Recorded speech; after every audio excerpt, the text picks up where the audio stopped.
Good afternoon. Thank you, everyone, for being with us today. It's so important. Obviously, the focus for many people right now is the return to school, and it's a major focus for us too, as you can imagine. To that end, I want to recognize and thank the governor as well as all the districts that got masking requirements in place for both vaccinated and unvaccinated people over the last few days and weeks. Knowing that we will have masking across the board in schools as soon as possible now allows us to focus all the rest of our attention on the remaining elements of our approach to layered mitigation, which includes the tools we've continually spoken of: testing, vaccination, treatment where it applies, ventilation, use of stable pods in schools, spacing, screening, all of those mitigation steps that we know make a difference. The CDC has said it, multiple local and national medical organizations have reiterated, and we have known it since the beginning. The public health guidance on masks and schools is crystal clear. Both vaccinated and unvaccinated people in schools must be wearing masks. That's critical, that hasn't changed, and that's what we're going to do for going forward. Why is this such a focus for us? We've known this all along as well. Masks work. They help in limiting or preventing the transmission of COVID-19.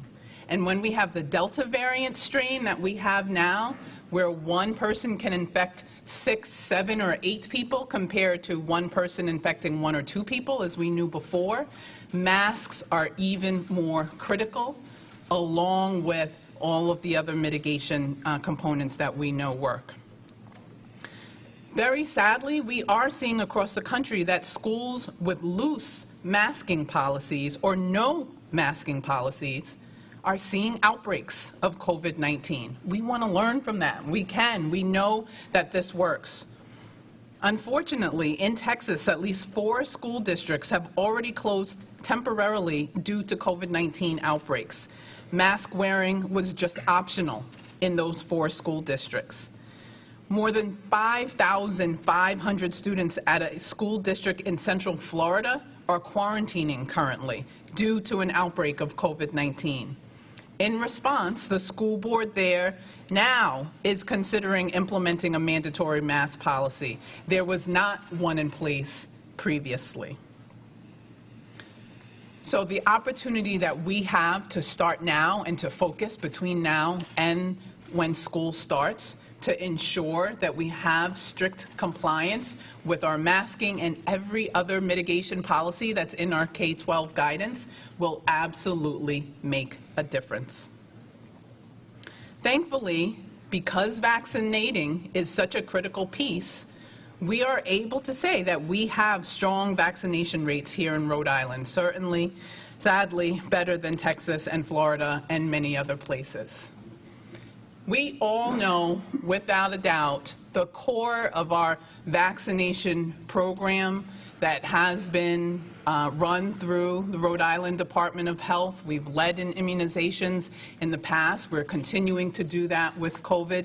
Continues to be at RIDO. Tom and our team, the response for COVID-19 continues to be strong. But it's not just us at RIDO. As the governor has said, it's our partners with the National Guard. It's our municipal leadership. It's our school community. And it's you all, the parents and members of the public, that help make the difference in keeping us ahead in terms of our vaccination rate. While we know we have that strength, there are still many people in Rhode Island who are unvaccinated, either because they are too young to be vaccinated and not yet eligible, or because they just have not yet opted to get vaccinated. The outcomes of that is evident in our case data. When you look at our percent positivity for the month of August, you'll see that our age cohorts with the highest percent positivity rates are almost a mirror image of the age cohorts where our vaccination rates are the lowest. Our 3 age cohorts with the highest percent positivity rates for August are children 5 to 9 years of age, children 10 to 14 years of age, and children 15 to 18 years of age, school-aged children. And while we know those younger than 12 are just simply not eligible, being able to put in place every mitigation step we can is critical. The data from August make the importance of masking in schools clear, and our expectations for September make it clear as well. If we did not have firm mitigation measures in place that we strictly comply with and ensure that they are carried out, we would see hundreds and even thousands of cases among school-aged children during our peak time in September. That's an estimate we're able to make based on the transmissibility of the Delta variant and many other factors. However, with the strong mitigation measures in place, including requiring masking, as we're talking about, and ensuring strict compliance with those mitigation measures, we know that those numbers that can peak high can actually be flattened and occur at much lower rates than they would have been. That's our absolute goal. And we can limit the disruptions to not only school communities, but then subsequently to the economy, because that impacts the parents who need to be able to go to work. We know how to do this. Last spring, there was very little transmission actually within the school setting. That was because schools and districts had systems and requirements like this in place. We've provided that in the guidance that everyone has access to, and we're working with schools to ensure that those systems and requirements are complied with going forward. With schools requiring masks for everyone, schools will be safer environments, and there would be fewer disruptions. For example, our K through 12 guidance this year includes a quarantining exemption for masked students.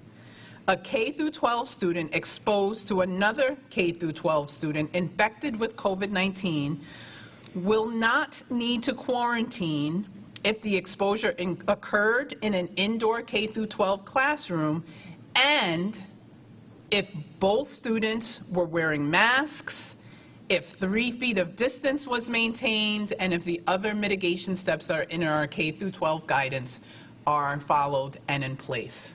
So there is an opportunity using the tools that are at our fingertips to help ensure that there are fewer disruptions in our classrooms, and our school community, families, and students are able to focus on the education and the engagement and interaction in person that we know makes all the difference in the world. As we know, masking, vaccinations, testing, treatment, ventilation, all of these are critical layers of our mitigation steps. From that vaccination standpoint, we are very happy to start offering third doses to Rhode Islanders who are moderately to severely immunocompromised, which started immediately last weekend. We learned on Friday, and with huge kudos to our RIDO vaccination team, working with us, Tom and myself, they were ready on Saturday to go and offering immunizations to those who are moderately and severely immunocompromised. We have sent communication directly to healthcare providers, and most of them are also joining with us in doing outreach to their patients who are eligible. It's important to know that our moderately and severely immunocompromised group is a relatively small group of individuals, about 3% of Rhode Islanders.